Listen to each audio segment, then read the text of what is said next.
Hello, everybody, and welcome to today's session on tips and tricks for interviewing experts.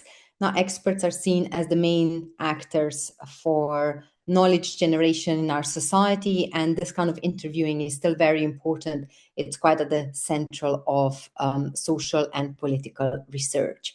I will be leading today's webinar. My name is Alenka Jelen. I am Associate Professor in Public Relations and Head of Division of Communications, Media and Culture at the University of Stirling. I have more than 20 years experience in interviewing different types of experts, mostly academics, journalists, and political advisors. So these are my categories, but also public relations professionals. So in line with my expertise. And I've got this year 18 years experience in teaching interviews at doctoral summer schools and postgraduate sessions, courses, etc. So I started 18 years ago. I'm turning of age this year. And through these years, I wasn't just teaching, I was also learning from my participants. So the knowledge that I'm presenting today is a result of the experience that I've gained, but also my students and participants at my courses gained, and how we then try to theorize, reflect on them, and learn together. I usually start with this quote, which I think captures the complexity, but also the hidden aspects of interviewing really well. Interviewing is rather like a marriage. Everybody knows what it is. An awful lot of people do it. And behind each closed doors, there is a world of secrets. So we all know what interviews are, and it's not surprising that we all know what interviews are because we are living in an interview society. So you see interviews on TV and in the media every day. You listen to podcasts, which are largely interview-based. You see influencers interviewing others. So interviews are all around in our mediated environment. We get interviewed when we go to the doctor. We get interviewed when we interview for work or for a job. We interview our friends, what have you been up to, what have you been doing, how are you feeling, etc. And last but not least, we do interviews really, really often in social and political research. As I said, some authors estimate that up to 90% of social and political research is based on some form of interviewing. Others agree that this is still one of the most commonly used methods, but it's also one of the methods that, because it's so commonly used and so commonly present in interview society, that it runs a risk of under-theorization of data, as well as confirmation bias, different kind of biases that we don't acknowledge during the research and might lack rigor and sophistication in the way we conduct interviews. So tips and tricks today, I will be focusing mostly on the practical aspects of interviewing. So a lot has been written about interviews, a lot has been written about their theoretical underpinnings, philosophy surrounding interviews, some kind of general advice on how to conduct interviews, interviewing process. But I think researchers very often struggle how to apply all that knowledge to practice. So today I want to share some of the practical tips and advice. Of course, to understand these tips and advice, we need to start with how do we understand expert interviews in everyday research life. So that's going to be the first part of the session. The second part of the session is going to be around field preparation strategy. So how do we prepare for interview research? What do we need to think about? What do we need to do? We will then look at and unpack interview as a social interaction. So we will try to open the lid on interviewing and interview relationships that develop, and what are the common risks, but also benefits in developing relationships in the field, and also how we need to keep this kind of ethical sensibility in mind at all times. And then I will also touch upon what do we do with the data once we return from the interviewing, from doing the field work, so to speak. What do we do with all this data? Now, things are not so straightforward. It's not like, thinking happens, then data generation and field work happens, then you analyze.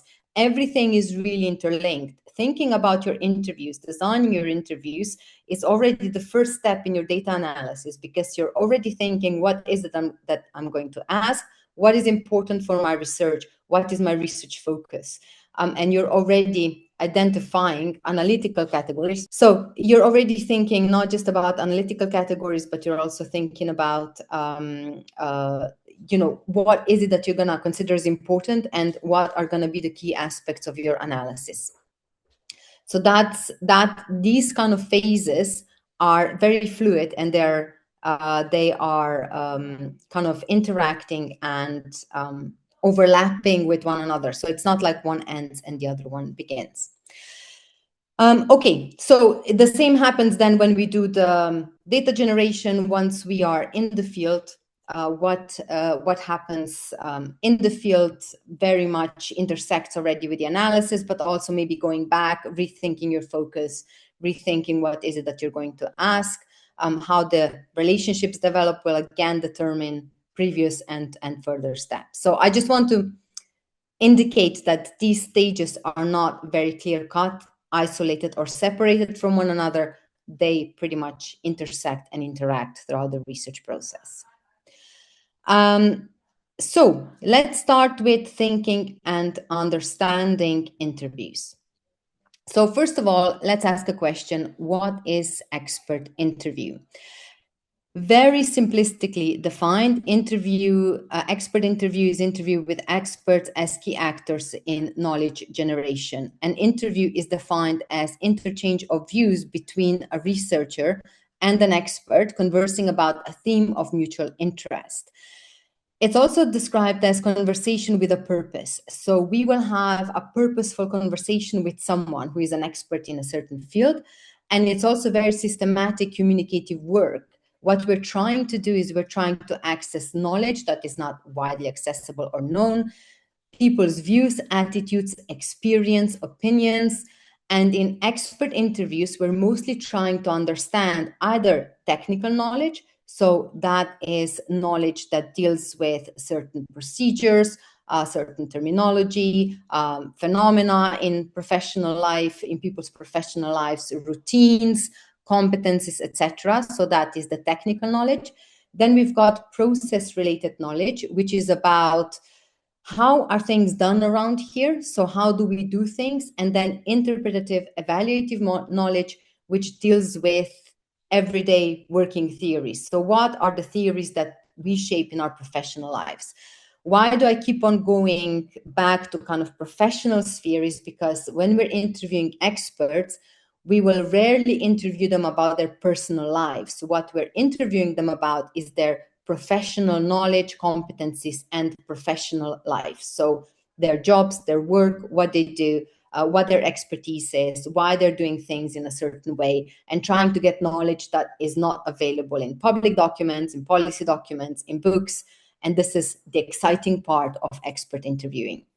And this is also the first checkpoint for you. So if you're after knowledge that you can obtain from official documents, policies, books, research reports, there's no point in doing expert interviews. What you need to aim to obtain is the knowledge that is not easily accessible or available, knowledge that is in the background. And this becomes really tricky in expert interviewing, because sometimes what happens when you get into the field, experts will give you PR answers. So things that you can read in news releases, in the organizational news, on the websites. And that is very common at the beginning of the interviews. But our aim is usually to break through that, to break that ice and really look behind the scenes. So what is happening behind the scenes? How the documents, the policies come into being, why people view things the way they view things, how they interact with different actors in the field, etc. So whatever your focus is. Another tricky thing in interviewing is that good in-depth interview should appear as natural, but there's nothing natural about this. It's not a natural conversation. It's a staged conversation. You will be asking your participants to participate in research. You're the researcher. They are your interviewees. And it's not a natural everyday situation like talking to your friends or family. It's a lot more complex than that. But still, if it's as natural as it can be, this will allow you to break through and look into that background. And I quite like this description that expert interviewing is learning from strangers for strangers. People you will interview are very commonly going to be strangers, unless you're conducting interviews in your own professional setting where you already know people. This can be quite tricky. It can sometimes appear as quite simple and simplistic. I know the people, I work in this place, so it's going to be easy to access and it's going to be easy to get people to talk to me. This might not necessarily be the case. It might be actually trickier to interview people you know than people you don't know and the networks that you're about to enter. If you're entering new networks, people won't know you. They won't know your background. They won't have necessarily expectations from you, and you will not have easier. Sometimes it can also be more difficult. But just to keep in mind that if you're doing your interviewing in your known area or with people you know, it might be more challenging. Also, more often than not, people who will read your research are not people you know. Of course, our friends and family are normally very supportive, and they will be reading our PhDs, and they will be reading our journal articles that we publish, maybe, or perhaps, they will be willing to do it, but they might not do it in the end. So, of course, there will be some people who know you who will read your research, but mostly people who will read your research are not necessarily people who know you. So we're learning from strangers for strangers. Another thing, are experts oranges? So where am I going with this? Why am I talking about experts as oranges? This metaphor has two meanings. The first meaning is I'm going back to when I was talking about interview society. So normally interviewing is seen as something straightforward. And this is very traditional view on interviewing. It says, if you ask the right questions, if you follow the right procedures, you will be getting the right answers. So basically, the conception is that we can go into the field and we can squeeze juice out of our interviewees. So juice effectively meaning information. We'll get that information, we'll get to the truth, and we can write up our research. In reality, things are a lot more complex than this, and we are dealing with technical complexity. So this is a challenge of the interviewees being passive respondents to our questions. Everyone who has done interviews in the past, you will know that this is not necessarily the case. The exception could be when you have very structured interviewing and closed-ended questions or multiple choice questions, where people are really asked questions that they can just say yes or no to, and they agree to participate in the type of more structured survey-like interview.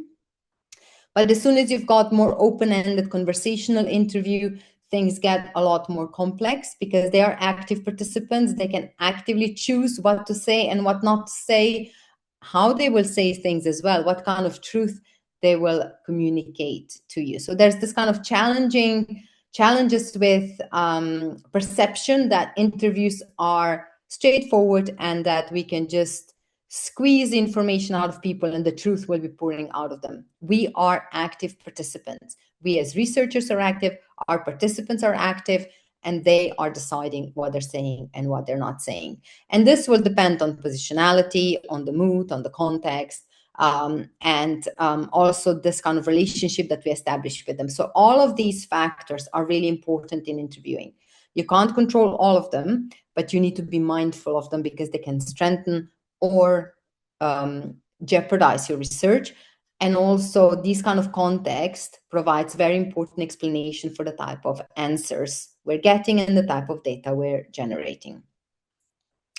On the other hand, we've got epistemological complexity. So epistemological complexity is saying that interview is not a knowledge collection, but is also knowledge generation. So that knowledge is being generated through the interaction. Now, what does that mean and how does this look in practice? In practice, this will look like in a way that you will ask a question and the person will go, that's interesting. I never thought about this. Let me think this through. And they will think through processes, phenomena, whatever it is that they need to think through together with you. Okay. Or they could say, oh, that's interesting. I just came up with this. I never thought about it. I never thought about it this way. It's good that I'm talking to you because now I have a new realization. So something that might be quite implicit can be explicated.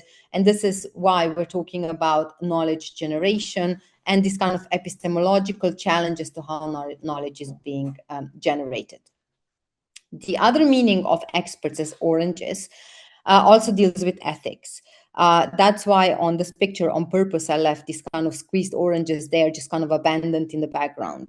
What this refers to is that you shouldn't be treating your participants as just taking advantage of them, taking the information and running away with it. You do need to have this kind of ethical sensibility and treat them as human beings who will give you their time, they will give you their answers, and this might have implications for their lives. Sometimes these are minor, enjoyable conversation for 1 hour. Sometimes these transformative aspects of interviewing can be a lot more significant, and I will speak about this later on when we get to kind of transformative aspects of interviewing.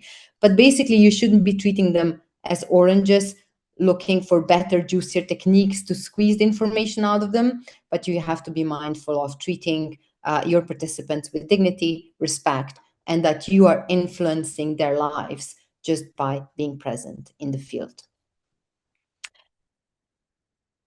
I've mentioned that traditional view in interviewing was saying, if you do it the right way, if you follow the right steps, if you ask the right questions, you will get the correct answers.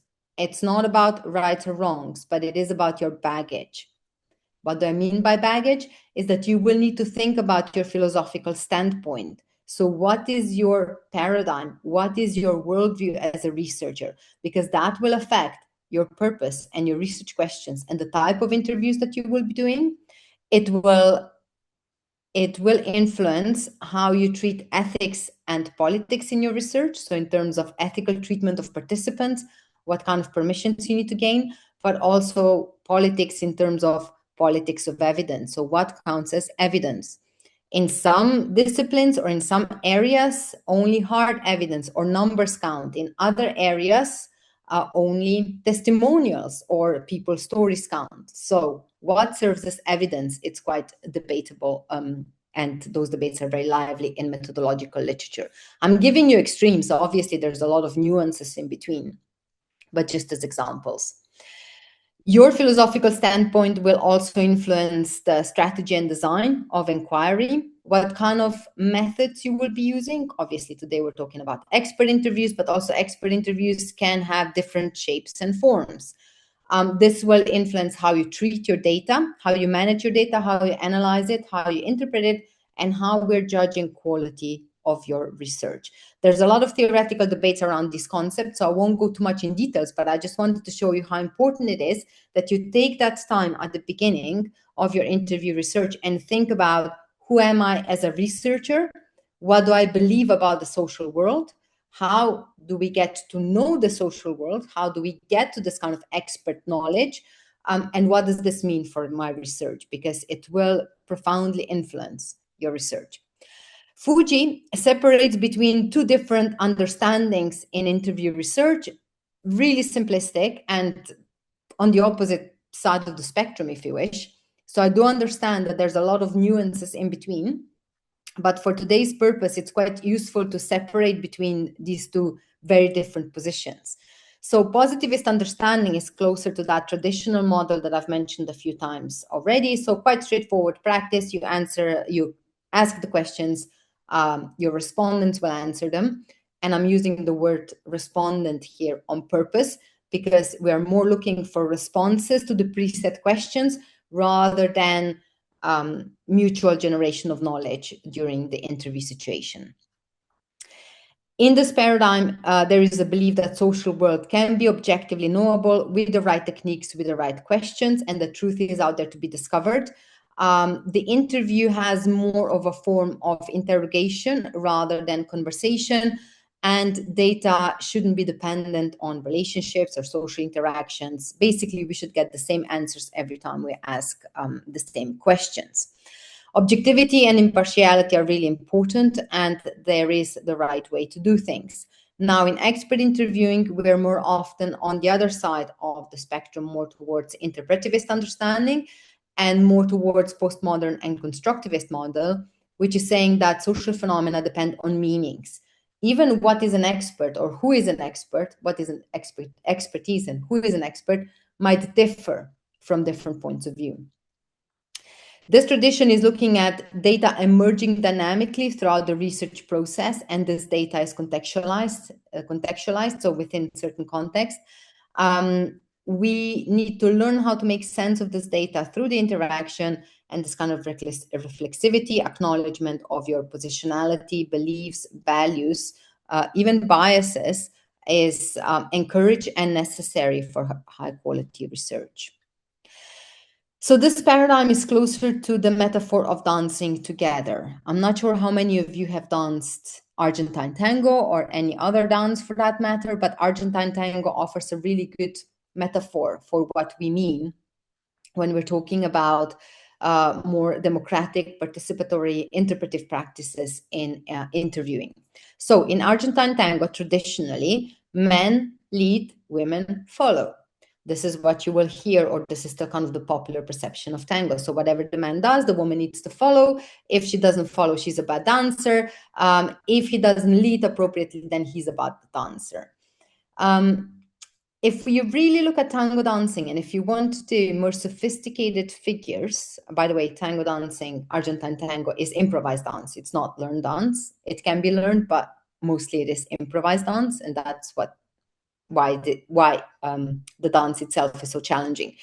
But to return to that point, if you look at really how it works, is that there's no clear-cut roles between leader and follower. Leader is the person who moves first, and then the followers might follow on that move.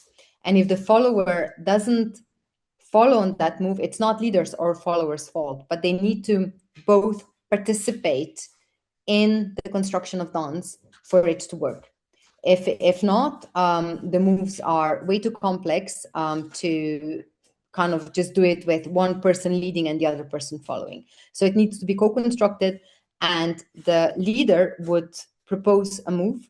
The follower then decides whether to follow it through or not, and then the leader needs to make the next step that follows on the follower. So this is how the roles then become quite muddled together. In interviewing, we've got a very similar situation when we talk about this more interpretative performance paradigm, which is talking about communities of practice and co-construction of research, data, knowledge, etc. How this looks like in practice is that when you go into the field, you interview experts, you continue collaborating with them, you give something back, you give that knowledge back. They might be reading your research or drafts and offering comments. So you've got more kind of community of practice in which also research impact later on operates. So democratic participatory practices, we have interactional co-construction of knowledge, which happens sometimes at the beginning already. So it could happen that you've got this idea, what kind of research you want to do. You think about the key concepts that you want to explore.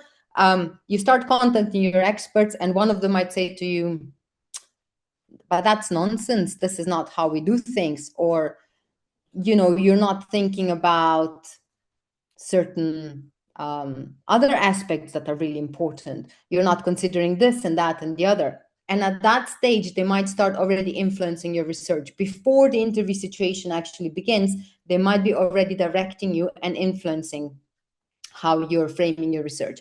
And then, of course, we've got interview situation where they might be offering, and it's good that they're offering different insights, different knowledge, and also then after you might be collaborating. A lot of universities and research institutes nowadays put a lot of emphasis not just on research, but also on impact. What kind of social, political change your research is actually making, what kind of footprint are you leaving in this sphere. Okay, so we are aiming for more equality in a negotiated dialogue. So researcher is not all powerful, and the researched or interviewees are powerless. Anyone who's done interviews in practice, you know that this is not how it works, that this power constantly shifts and needs to be negotiated. But what we're trying to get to here is equality, standing on an equal footing and developing this partnership, we relationship. These kind of interactions are quite unique. They're complex. They depend on the social context, which doesn't mean that our data is useless, because at some point somebody could say, oh, but if it's also contextualized and individual and biased and whatnot, what are you actually finding out? My experience shows that when I interviewed the same people in the span of 7 years, the essence of the answers they were giving me were still the same. Sometimes they were even saying things verbatim. So how they said it 7 years ago is still how they said it 7 years after. Yes, the social context have changed a lot. The situation has changed. New issues emerged, but at the essence, the answers, the procedural knowledge, the everyday working theories were still the same. So that was quite an important finding for me too. In this type of dancing together, when we're dancing together, if you wish, through an interview situation, we do really need to think of ethics, because people that we meet while doing our interviews, people who we interview are not our friends. They are still subjects of our research. And we have to be careful around issues of ethnographic seduction, misleading them, covering up certain things. So we do need to treat people ethically. And ethics is not a cherry on top. So very often we talk about ethics as something in the aftermath. When I first started teaching this course, we talked about the whole research process and interview practice. And then at the end, we added, and ethics. Let's think about ethics. Ethics was always something in the aftermath. Usually we put that in the last session when we're kind of reflecting on everything and also thinking about ethics. This has changed quite significantly, and ethics should not be cherry on top or this kind of icing on top of the cake. And that's why I gave an example of lemon drizzle. It's a very popular dessert in certain places in the UK and in Scotland, where I live and work. It's a very popular cake. So lemon drizzle, what the point of lemon drizzle is, if you're not familiar with it, lemon drizzle has lemon flavor entrenched within the cake. It's in the cake. It's the flavor of the cake. It's not just something on top of the cake. And this is how I should think of ethics. It's integral and it's important in all stages of your research, from the beginning, from starting to design your research, to doing the field work, to research analysis, to using technology, particularly AI in your research, and data storage, other technology. So how are we protecting our participants? How are we protecting data? But also, how are we protecting ourselves? So don't forget about yourself, because you matter too in the research environment. It's not a formality. It's not a box ticking exercise. We need to develop this kind of ethical sensibility, which sometimes goes beyond and further than ethics codes of practice, which again, sometimes can be very hard to understand. But I'll try to reflect on some of the issues about ethics that we need to be mindful of. I mentioned AI and using AI in expert interviews. And there's, again, no do's and don'ts, no rights and wrongs. Again, it needs to be about understanding. Very often we hear this phrase that we need to use AI critically and ethically. But what does that actually mean? And how do we understand this kind of critical use of AI? What using AI actually is that we delegate labor to a non-sentient being. So I quite like this expression that using AI and that AI software tools, etc., are thoughts without thinking. So AI is incredibly good at predicting patterns, at a kind of large data sets, at finding things, sometimes spotting patterns, but it's not terribly good at meaning making or having a conversation with your participant. Because we have already started discussing, can AI replace researchers in expert interviews? And I'm not sure whether you've experienced this, but I've recently received a phone call from an AI generated voice. And how I knew that it's AI generated voice is because it wasn't listening to me. So it kept on talking, and that talk was very convincing. It sounded very natural, but it didn't respond to what I was saying back. And while I was talking, as soon as it picked up on keywords, it just started talking over me without listening to what I actually had to say in the aftermath. So it was a very, very interesting experience, because when I hang up the phone, I was like, this was AI. I know this was AI. It wasn't authentic. It made me feeling quite uncomfortable and unsettled. Yeah, it just wasn't, it wasn't the authentic experience at all. And I didn't feel listened to. And in expert interviews, if you want to break through that ice, if you want to look at the background of the official knowledge, people need to feel like they're listened to, like their stories matter. And I don't think AI tools can do that quite yet. Maybe with a written format of communication, we do know, I'm not sure if you follow this, but for example, using AI in dating and dating life, people develop real emotions towards AI, and maybe with written conversation, it could be different. But expert interviews, more often than not, we're still conducting in person. Then another interesting thing is, if you use AI to ask questions, what if the other person is using AI to answer you? So then we've got AI research. Anyhow, just think about this, right? And be mindful of the fact that AI is not very good at conversations, at meaning making, at understanding this kind of power dynamics in discourse, and doesn't have this kind of aha moments that we very often get in research while you're doing something or asking someone questions on when you're going through data. All of a sudden you go, aha, now this makes sense. This connects to that. AI might not have that ability, particularly with inductive thinking in particular. And research community, there's this kind of agreement that getting familiar with data, this kind of familiarity still needs to be done by us as researchers. You also have to protect data, protect your participants, and how you handle this data. So for example, in my case, I was doing interviews. The last big project I did was interviews in Slovene language, and it's terribly time consuming to transcribe those interviews. This institute in Slovenia offers free auto transcription. But if I did that, I sign my data to them. So I give my data to them, which I couldn't do because of confidentiality. So my participants were really clear that I can't share that data with anybody, that those data needs to stay with me. And that's how they gave informed consent to participate in my research. So I couldn't use that because I would be in breach of ethics and potentially broke relationships and trust within the field. If you do use AI, you need to do it transparently, you need to do it openly. There's a lot of regulation around this. EU AI Act just came into force, or is coming into force this year. And it's very clear that in any kind of public-facing communication, if we're using AI, this needs to be quite clearly labeled. So the regulation is clear. I'm not entirely sure how this will work in practice, but for you, it's important to know that you need to declare it and you need to be open and honest about this. It also depends how this aligns with your values, as I said, with different regulation, and also keep in mind that some software already has this integrated in AI. Tools are already integrated in software. Okay, I just want to check if we've got any questions so far. So going more, somebody's asking if we could go deeper into the risks of interviewing experts.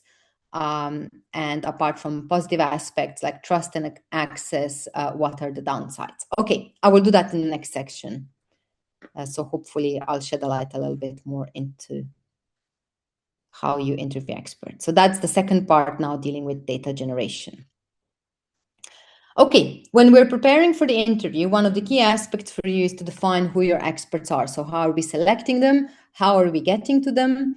How are we designing questions and interview guides? And also what kind of forms we need to prepare before we go into the field. So the first question, who are the experts? As I said, there's different views, there's different definitions of experts, and one is completely voluntaristic and phenomenological approach, which is saying everyone is expert of their own lives. So anyone can be an expert, if of nothing else, your own life and your own life story. The other one is constructivist approach. So the experts are constructed by society, by the media, by the researchers. Fair enough, it happens. We've got experts who circulate in the media all the time. This might not be a measurement of their expertise, but they are popular, they speak well, they present and conduct themselves well in front of the camera, so that's why they're circulating in the media all the time. With these two definitions, the trouble is that you might risk self-inflation of experts. So anyone can be an expert because I said so, according to constructivist approach, or anyone can be an expert because everyone leads their own lives and knows their own lives better. So more often than not, what we're resorting to in expert interviewing is sociology of knowledge. And sociology of knowledge sees experts as people who have special knowledge, which is based on their information that they have, education, training, etc. They have decision-making power, so they do make decisions that affect other people. They also influence understanding of other people. They offer opinions, analysis, problem-solving, and problem solutions. They're active in community affairs. And traditionally, these were scientists, intellectuals, politicians, business people. Now this has gone more plural, and we also talk about citizen groups, social movements, social work. So expertise nowadays is more widely understood and more plural. It is important for you to decide who the experts or in your field are, or define who the experts are, because this is how you start determining your criteria for inclusion in your research. And you need to think, who are they? What kind of knowledge they have? What kind of experience they have? Who do they work for? Where do they work? Where are they based? Where are they located? All of these questions can be quite important, and others as well. In my case, with selection of experts, in all my projects, I used some form of snowball sampling, what's called snowball sampling, or a snowball selection, snowball method. So that means that you identify a group of experts, which are your key experts. They might be the most influential ones or the most visible ones. You start talking to them, and then they recommend other people, and those people will recommend other people. And so the selection pool will be getting bigger, bigger, and bigger. It's up to you as a researcher to decide who to include and who to exclude according to your criteria. You have to be mindful that at some point you are going to have to stop. And that's why your criteria is important. Sometimes it can be convenience. People might be at the right place at the right time. For example, conferences, events, conventions are quite useful for that. So you can just get or ask people to participate in your research at a certain event. In some cases, you might be lucky enough to do complete sampling, which means include everybody who's relevant. In my case, when I was researching president's advisors, at that time, the president had 6 advisors, like the closest ones to the president. 4 out of 6 agreed to participate in my research. 2 didn't want to. You can't force your participants to participate. So this is what I was saying about ethical sensibility. But in my case, I did have kind of complete inclusion because everyone who was eligible participated, with the exception of 2 rejections. Theoretical sampling is when you start small and then start identifying gaps in your knowledge, and then you go back and try to find entry points and try to get access to the experts that you still need to fill the gaps in that are appearing in knowledge.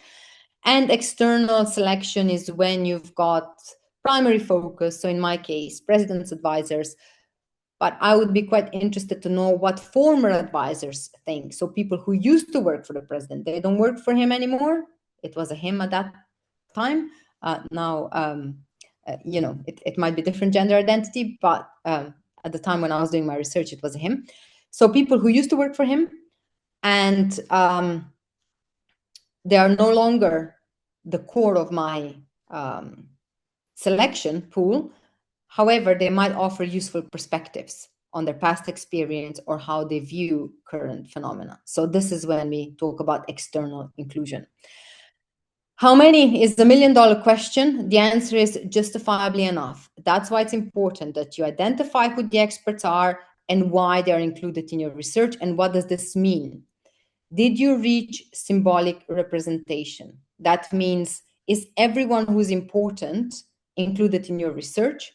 Are they representing different demographics, different groups, different types of expertise? Whichever way you twist and turn, your participants and the answers you will get will not be representative. We're not talking about representative samples. We're not talking about generalizations and the knowledge that you're creating that will be applicable to everyone. That's not the case. You are researching contextualized practice, contextualized knowledge, and this is just as valuable. So don't undersell yourself. It's actually better to be more specific and go in depth rather than claim this applies to everybody. So in my case, I was researching the political communication in Slovenia. That's not how UK operates, or Brussels. But there were parallels that I could draw to other contexts as well. And that makes your research just as valuable.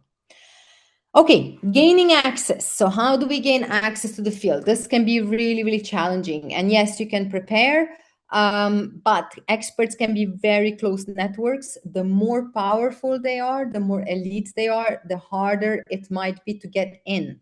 Might be, because sometimes it can be really simple too. It depends on luck sometimes. But do think about the access, what access barriers there are. Who do you need to contact? Personal assistants, public relations advisors, secretaries can be really helpful in helping you to gain access, but they can also be gatekeepers and will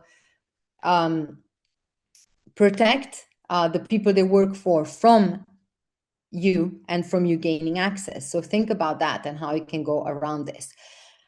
What really works is if you talk about your research. Talk about your research all the time, because you never know when you find someone or meet someone who might know someone who will recommend someone. So it's important to get into those networks. Try to find commonalities. Be creative and innovative. Sometimes resorting to social media such as LinkedIn might work. Facebook might work if we're still using Facebook. Instagram in some cases might work. X, not sure. It could work. With me, X was always, I found X and previously Twitter, too public social media platform for it to reach out to potential participants. So it can be tricky, but you also need to know about your experts, where they are, what social media platforms they're active on in order to access them. Persuasion strategies. So once you start approaching your experts, you need to be very clear why you're including them. People are more likely to say no if you don't give them the reason why they are special to your research and how important they are. In my case, very few people said no to me. I just gave you a rejection of 2 president's advisors. So in those cases, rejections were, one was not available and the other one simply didn't want to talk. And several years later, they did, kind of apologize and said why they didn't want to talk. And it was completely because of personal reasons. So nothing to do with me or my research, but the circumstances that they were in, and they didn't feel comfortable discussing that with me as a researcher, which is completely fair enough.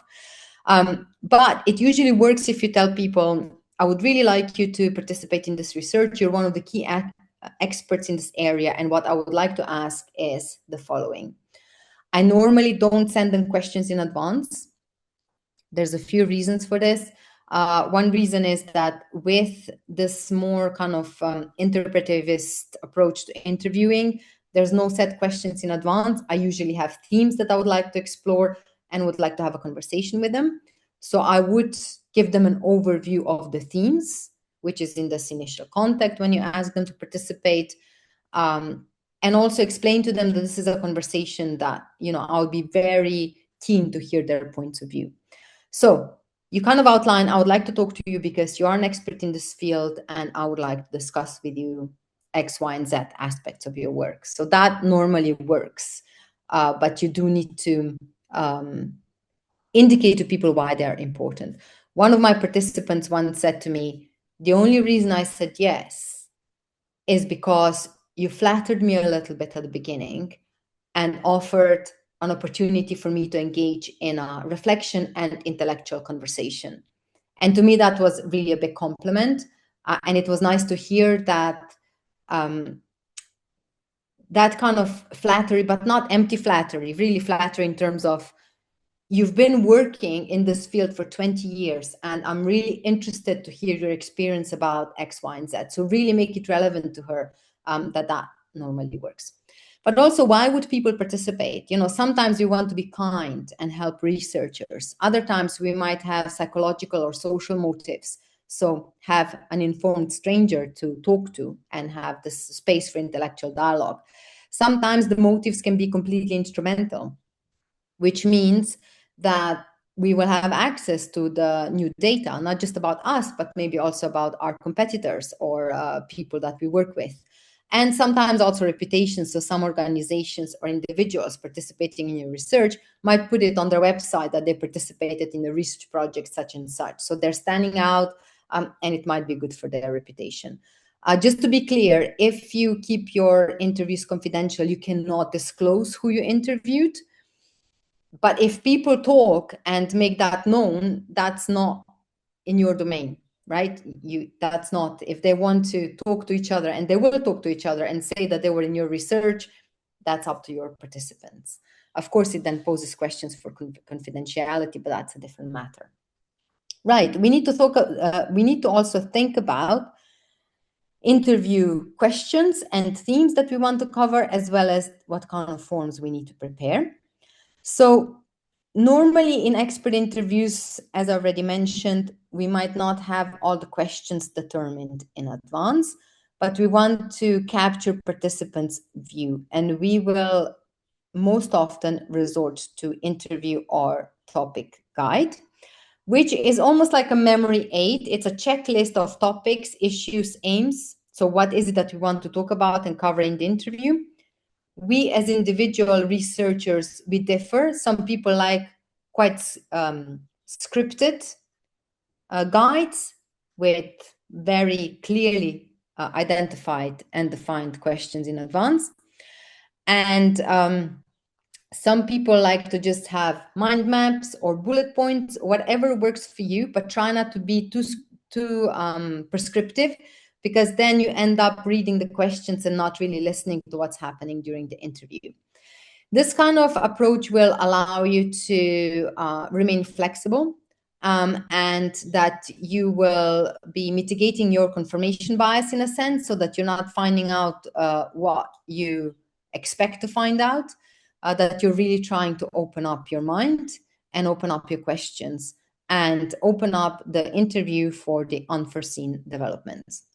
What kind of questions we're asking in expert interviews? They can be background questions. So about, how come you started working in this field? Tell me about your career. This is usually quite a nice opening question. About people's experience, about phenomena that you're researching, their behaviors. So these are quite easy questions. Trickier questions are questions when we ask people to describe or define things, when we ask them about their knowledge, and people might feel like they're, at the exam answering questions. So they can be a little bit trickier. Contrast questions, but also opinion questions or value questions. And the most difficult questions are feelings, questions about people's feelings.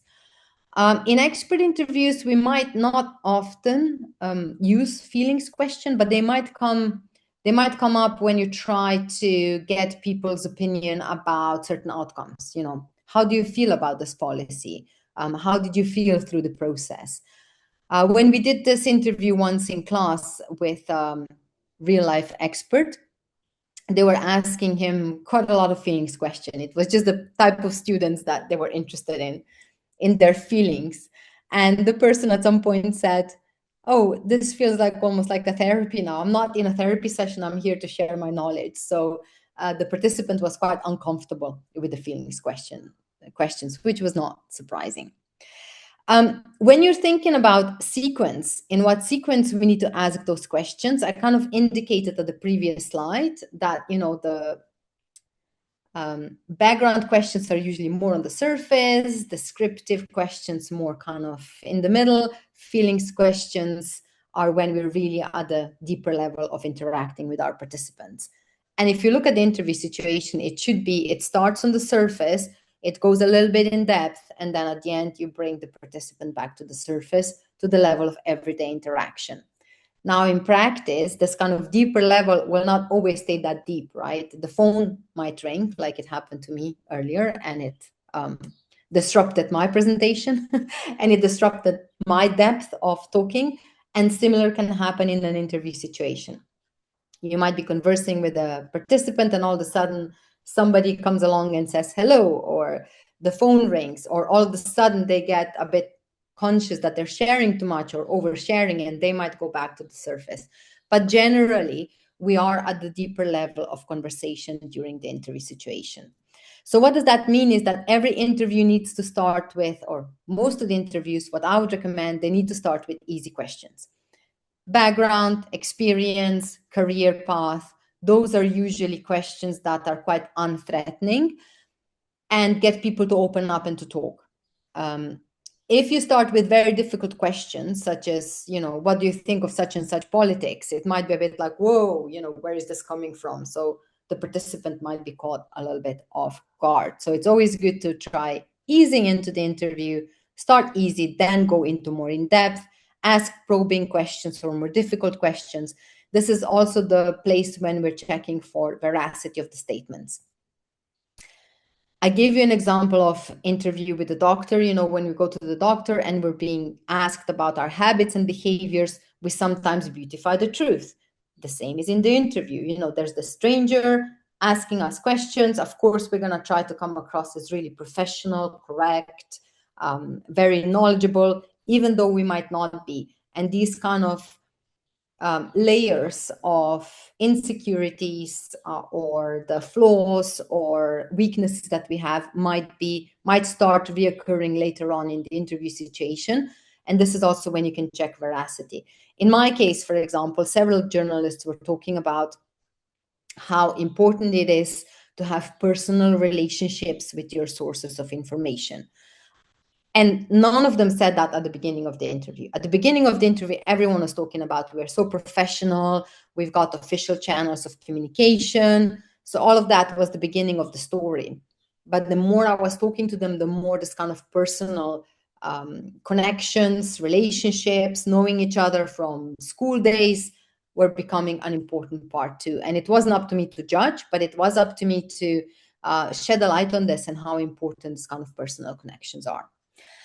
Okay, and then we get to the end, closing questions. We try to ease our participants out of the interview situation and go back to everyday interaction. It's very similar how you're finishing a phone call. So you indicate that the phone call is coming to an end and you say, one last thing, or before we finish, I wanted to check this. And here is when you talk about future directions, recommendations, improvements, any advice they have. When we're in the middle of the interview, try to go in depth. So try not to just take the passing mention and discover the symptoms, but try to see what the cause is. So you can ask people to tell you more, to elaborate on certain areas, maybe to clarify some things that you're not clear about. Maybe you can return to a previous point. Try to verify the information, ask why questions, but don't be too annoying, ask why to the point of saturation, and also sometimes allow for controversy. So somebody might be saying all the beautiful and nice things, and you say, that's really interesting. Recently, some other people have been critiquing your organization. How do you comment that? Or, the media is really critical of this practice. How do you view this?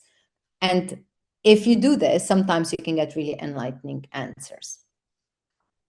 When we think about ethics in interview research, you do need to think about different forms. And again, it's not only about the forms, it is about ethical sensibility. Your participants need to give you not just informed, but also voluntary consent. And this is also stipulated in GDPR regulation.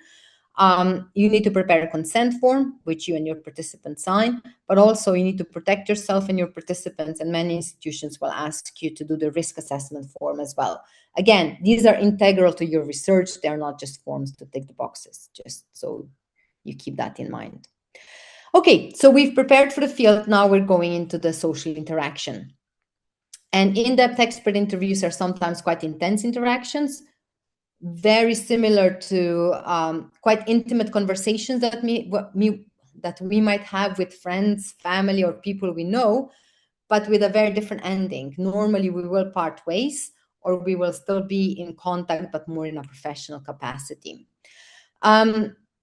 You do need to be aware and reflect on different factors of influence, but also be aware that some things you can control and others you can't. And that's why we talk about interviewing very often like jazz. Preparation, knowledge helps, needs to be there, but a lot of it is going to be improvisation and how you act while you're in the field. At the same time, don't overthink it. It's a social interaction. You've been socialized into how to interact with people ever since you were born. So we know this, we do this, but we still need to reflect on certain areas. Different factors of influence, relationships are really important. Positionality is really important to reflect on. And again, don't overdo it, but do think about it, how you might be perceived as a researcher in the field. Power dynamics, culture, language, technology, context, etc. The context really influences interviews too, and what kind of topics you're discussing. Like, global geopolitical developments will almost always sneak into this kind of expert professional conversations. The relationships you're establishing with your participants are your privilege and your responsibility as the researcher. And some relationships are really easy and they work easily, and others just don't, and they're hard work. But you need to try to have good working relationship with all your participants. You do have some kind of mutually agreeable terms, and the key element is trust, like you already identified in one of your questions. So trust is really, really important. Rapport, we very often hear that you need to have rapport and you need to get along. Well, it is beneficial. It's not enough, and sometimes it's not necessary. If you're researching people who are divergent from your normative background, one of my participants, for example, was researching corruption. It doesn't mean that you're gonna agree with and be really good pals with people who engage in corruption, but you're there to try and understand why they do it and get knowledge and insights into the corruption practices. Friendliness at the same time might not be a sign of meaningful rapport. It could be ethnographic seduction. So people get you to agree with them, or they will lead you off your research path and tell you stories that are fascinating and amazing, and you can't believe that you're getting this knowledge. But when you get back and look at your research questions, that knowledge might have nothing to do with your research questions. So keep that in mind.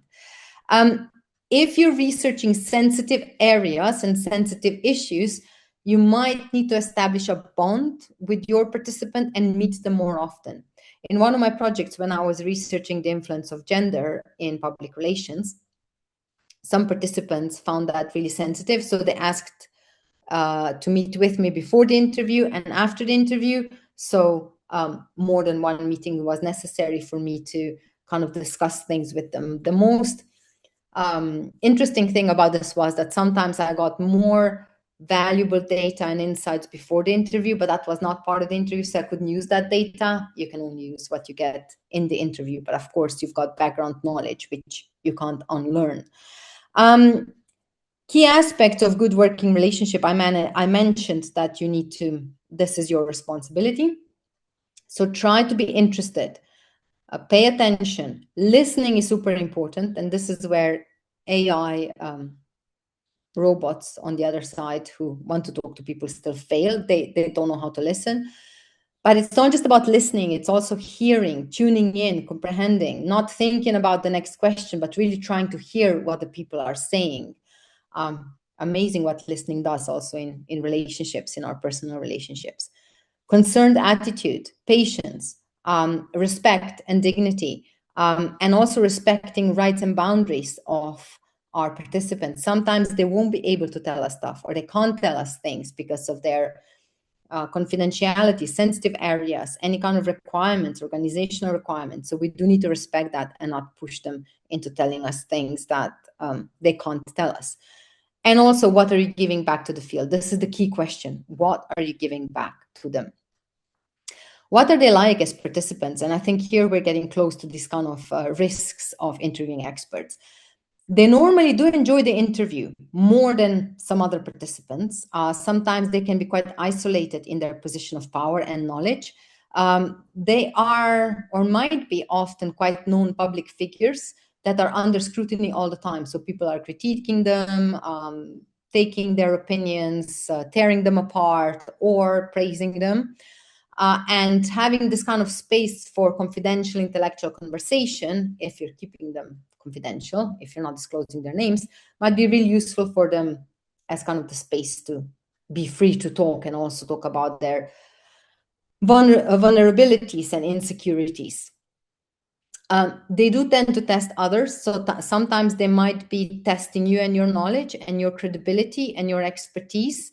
And some might not be happy if you challenge them.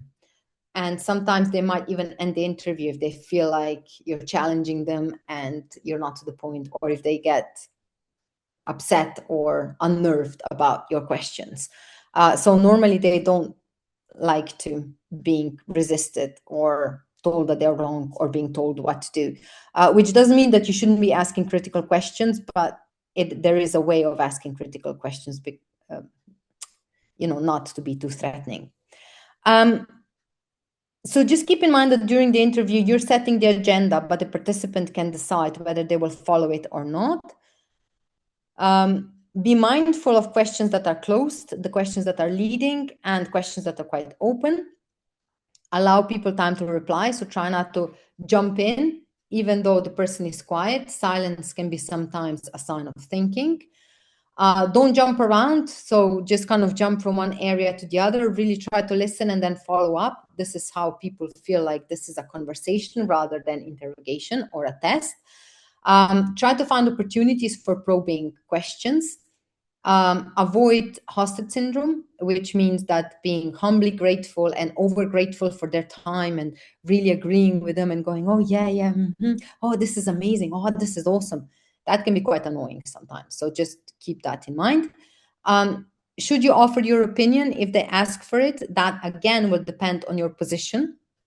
So the more you are towards a spectrum of trying to discover knowledge, so more traditional understanding of interviewing, the less you should be offering your opinion. If you're closer to more feminist, constructivist, interpretivist traditions, then you would be offering your opinion and engaging in a conversation.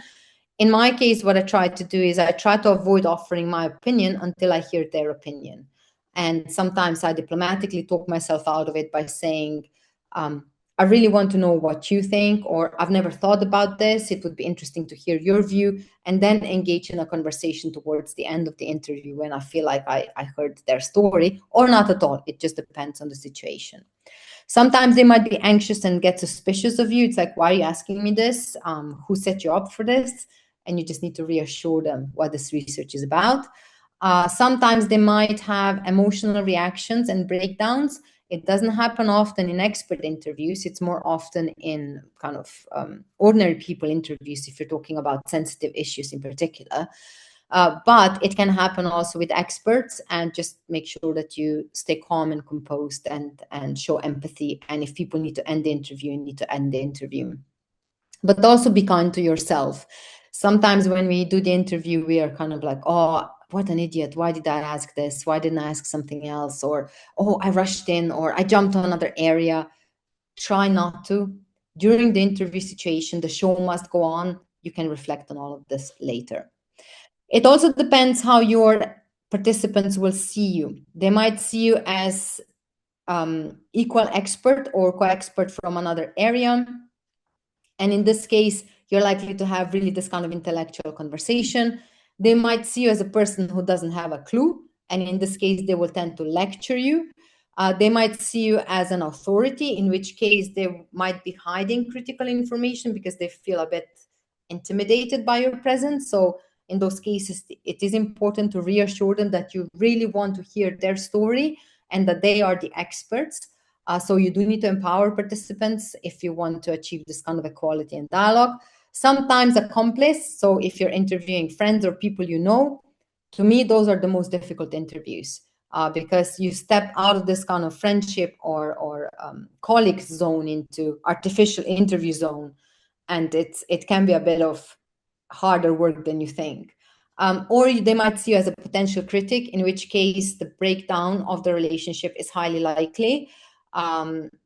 But in this case, you have to be extra understanding and really reassuring them that you want to hear their story and that's why you're there. Yes, that you're critical of them, that you're not, if we take example of corruption, that you're not engaging with the corruption, but you're there to understand.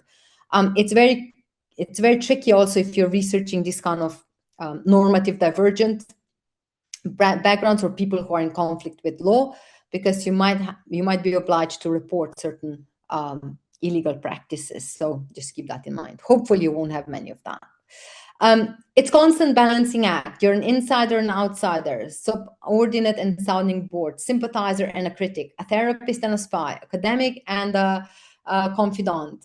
You offer support sometimes. Sometimes they will be asking you for advice. Do you think I did the right thing? Sometimes you need to be a critical friend, but such are the risks of entering someone else's life, as it was written in the book The Little Prince. I'm not sure if you've read it, but once you enter somebody else's life, you are influencing their lives. Let's touch upon also remote and in-person interviewing. What are the pros and cons? So if we interview someone in person, first of all, we will know that it's not AI responding, or they will know that it's not AI asking questions. I'm dramatizing a little bit. But the interaction is more rich. You pick up on cues and signals that we can't pick up on mediated interaction. But mediated interaction also has a place, even though it might be plainer. But the distance, if we're behind the screens, can contribute to greater disclosure of individuals. It can also be synchronous and asynchronous. If we do mediated interviewing, asynchronous can be quite tricky, especially with emailing. My experience is that a lot of people don't really respond. We are normally recording interviews. Phones, for me, work best because they are so neutral that we don't see them. Usually, we don't recommend cameras or two recorders unless you're doing it online. And online, we can also record the screen, which makes things easier. But either way, do take notes because you never know when your equipment fails you. I mentioned the transformative impact of interviews. So obviously, the participants will transform you and your research. Those conversations could be really intellectually stimulating, but you will also be transforming them. So I included a B here because when we interviewed, when this summer school was in Slovenia, we interviewed someone who led the Slovenian national campaign to promote Slovenia as a tourist destination. And the participants asked this person, if you compared Slovenia to an animal, what would it be? And the person said it would be a bee because we're a hardworking nation. Slovenia suggested the 20th of May to be International Bees Day. We've got, I think, one of the most beekeepers per capita in Slovenia. So anyway, so he gave this example of a bee. And then the bee featured quite prominently in the next Slovenian promotional materials. So I'm not sure if that was because of that interview, but it could be. In my case, some of my participants, when I was talking about gender in public relations, some of my participants, or most of my participants, came to the interview being completely unaware of gender inequalities. Through our conversation, they started realizing that they have been either discriminated against or not as privileged as their male colleagues, and some of them quit their jobs. Now, of course, this impacts you as a researcher because you're thinking, was it my fault that somebody quit their job and is now pursuing a different career? But this could happen too. Of course, it was my participants' decision, but without this interview, would the same thing happen? Maybe, but maybe further down the line, but it was a result of that research. So you are impacting the field. Right, I'm just gonna check if we have any questions so far. Yes, there are. So somebody's asking about readings and methodological references. These are available. I'm not sure if they're available on the MethodsNet website, but I can certainly include them in the PowerPoint that will be circulated, and you can have them in the end. Then the other question is asking about the interviews. Somebody's asking about circulating questions before the interview. In reflective thematic analysis, sending the questions before the interview is considered a good practice. Yes, it is. So in some types of interviewing, you will be sending the questions in advance so that people can prepare. It depends how prepared people need to be. But when we're doing the more kind of interpretative expert interviews, when we're looking at knowledge generation in the situation, if I send questions in advance, people might be over prepared, but also there will be an expectation that I will be asking certain questions which I might not be able to cover during the interview. So it really depends. If the tradition is to send them, but I usually don't. I would be sending the topics that we're talking about just because of the type of interviews that I'm doing. And then somebody is asking, how would you recommend experts who are also considered elite within their cultural circles? So Native American educational leaders, in order to obtain answers and perspectives that have not yet been public knowledge. I think very similarly to what I was talking about. So you would start with, how come that you are in this position? Tell me about your career path. And mostly what you're looking for in an interview is when people start using I instead of we. So in the case of education, they might be talking about, we designed the curriculum, we supported children to engage in this, we organized this. And then and as soon as you have this you know that you're breaking through the institutional voice. The other kind of tip is that you ask them, how do they feel about this? They would, for example, describe how education works, and you say, this is really interesting. How do you feel about this?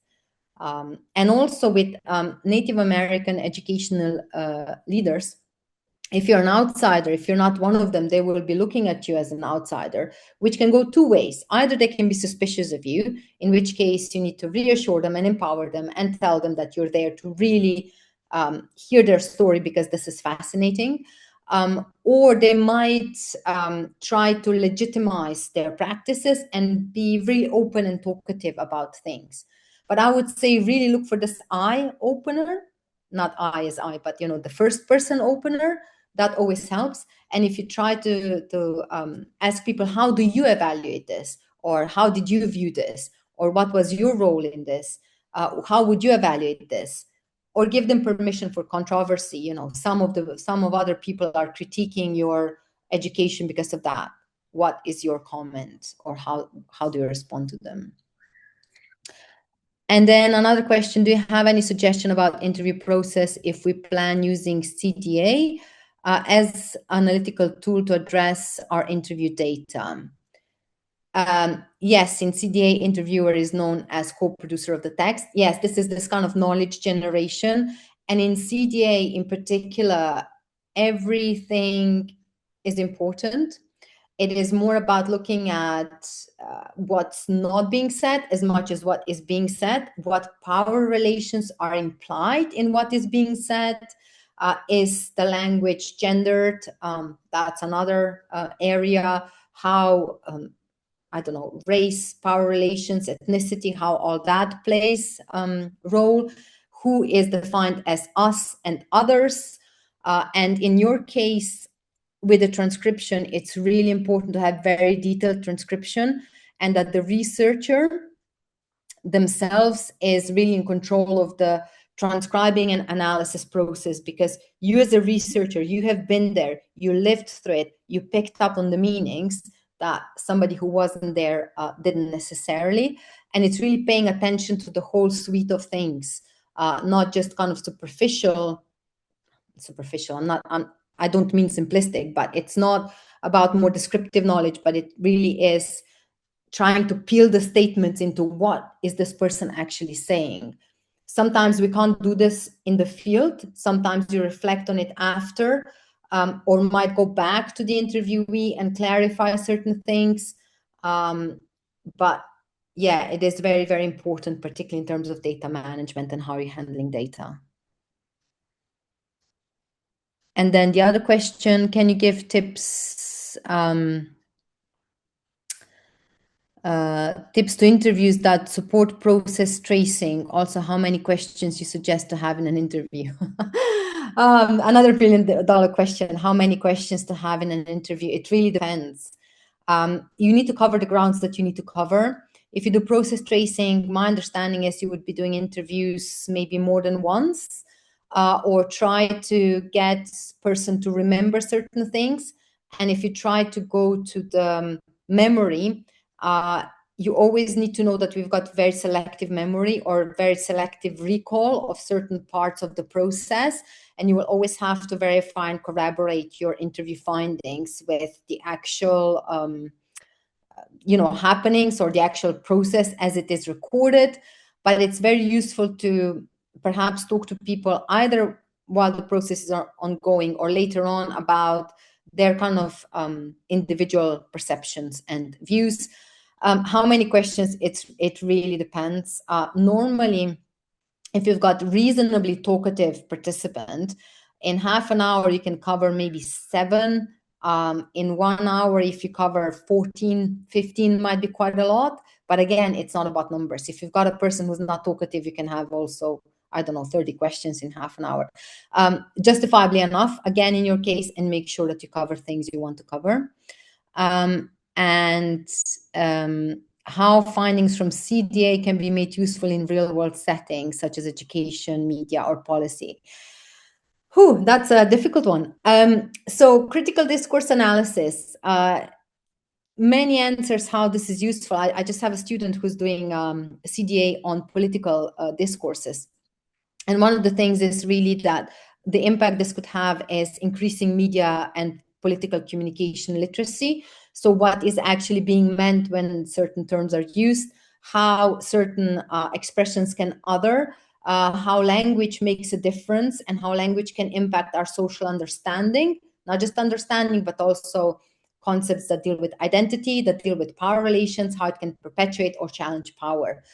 So for the media, for example, I am currently working with the media to think about the gendered aspects of language and what using only masculine forms, what kind of implications this has for gender inequalities in society. And media really find this really fascinating and interesting. The same with, kind of policy areas as well. So sometimes you can then have an impact on policy so that the policy changes in terms of how we call, label, what kind of terms we use for certain things. But there could be others. It really is trying to unpack power relations and what the language is doing without saying things explicitly. Hopefully that answers it. Okay, I just realized we have only 5 minutes left.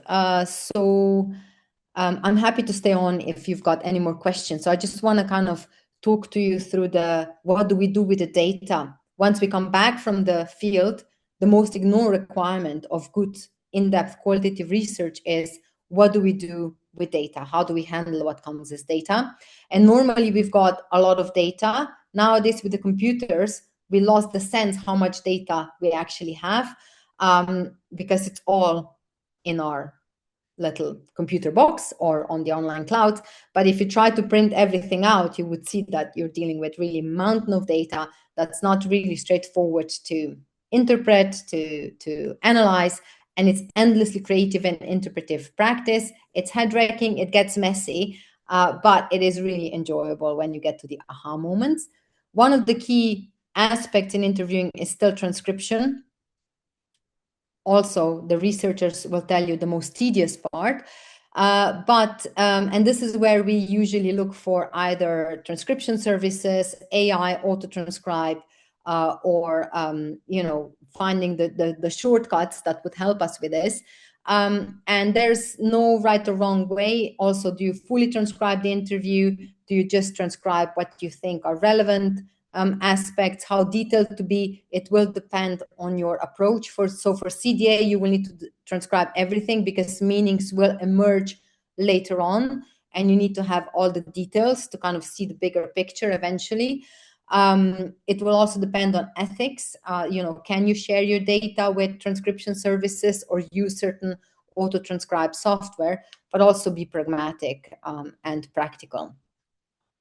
When you come to analysis, there's very many analytical approaches, but normally how we go through this process is we need to familiarize ourselves with the data, describe the themes that are emerging, refine them, start clustering them together, apply them to the whole data set, and then eventually, hopefully, we arrive to some overreaching themes, models, and theory generation. But there are many analytical pathways, and the research analysis, so methods, analysis and analytical methods, this is a separate type of courses. You might also decide to use software, so computer-assisted qualitative data analysis software.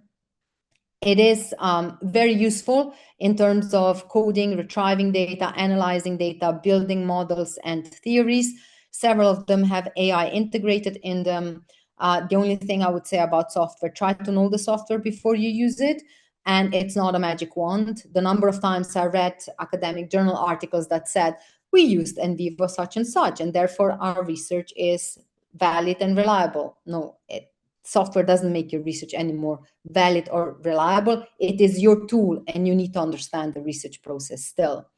It's kind of like, research is a journey, and you can complete this journey with a bike or with a plane or with a car, train, anything in between. Now, the plane is still the fastest in most circumstances, but you're not in touch with details. The bike, the slowest, or even if you walk, even slower, but you really notice or have the opportunity to notice and unpack all the details.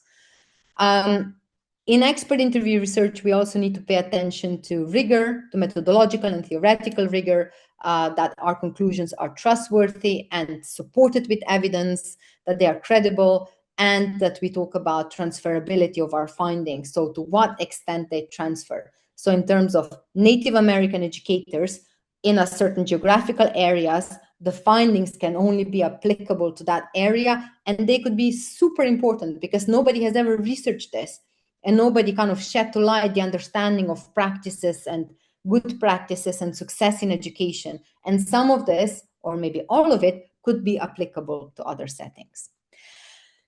There are several risks in expert interview research. People might find it soft and unscientific because it's only telling stories. This, what is perceived as soft research, can sometimes be really difficult because building, maintaining relationships with the field might not be easy. There might be risks in how you access and select your participants, relationships that break down, not just with the individual, but perhaps with the whole community. So try to avoid that. And ethics, again, is important here. What kind of truth do you get and what do you make of them? So how do you make sense of what answers people gave you? How do you corroborate them? How do you verify them? Try not to jump to conclusions and prematurely conclude. Use anecdotes as evidence. Anecdotes might be just anecdotes, but they might also be useful illustrations of the points you're making. Try to admit your biases because that will help you to recognize them. And it will also help you to mitigate confirmation and selection bias. Don't ignore positionality because it is really important to reflect on it, and try not to say that your findings apply to everything. But just at the end, what I want to leave you with is that you really should enjoy the ride, because with expert interviews, you get to know people and you get to know places that you don't live in and you didn't know before. It does offer you to get really immersed in the field. It offers you structure and flexibility. It will give you rich and very contextualized data, give you the opportunity to engage in creative and interpretive practice and reflect and constantly learn from your participant, from yourself, from the field, learn from your skills and improve your methodological skills and knowledge as you go along. And all this is, aiming at generating understanding, new knowledge, and uncovering, reconstructing meanings that might not be explicit. Some of them might be latent. It gives us an opportunity to develop new explanations, ideas, theories, and concepts. So I will stop here. We will continue more about this at the Qualitative Expert Interviewing Workshop this summer in Vienna. So if you're interested, please do check it out. And it will be from 6th of July to 10th of July, and it will be a full day course. So we will be spending some time on theoretical discussion, but quite a lot of time also on hands-on practical exercises of interviewing experts, working with your research, working with your data, and trying to make sense out of expert interviews and really get hands-on practice and practical knowledge. Thank you very much. If there's any more questions, I'm happy to answer them. Okay, another question, what is best practice? So this is another $1 million one, right? To analyze the contents of interviews after transcription into English or in the mother tongue language of the interviewees. Oh, sorry, this one is actually not just abstract, what is best practice, but a very concrete question. Right, okay, so with transcription into English, I normally don't advise my students to transcribe interviews and then translate them into English. I think that's quite laborious, and transcripts are your raw data. This is the data that you're working with. It's not the data that will end up anywhere.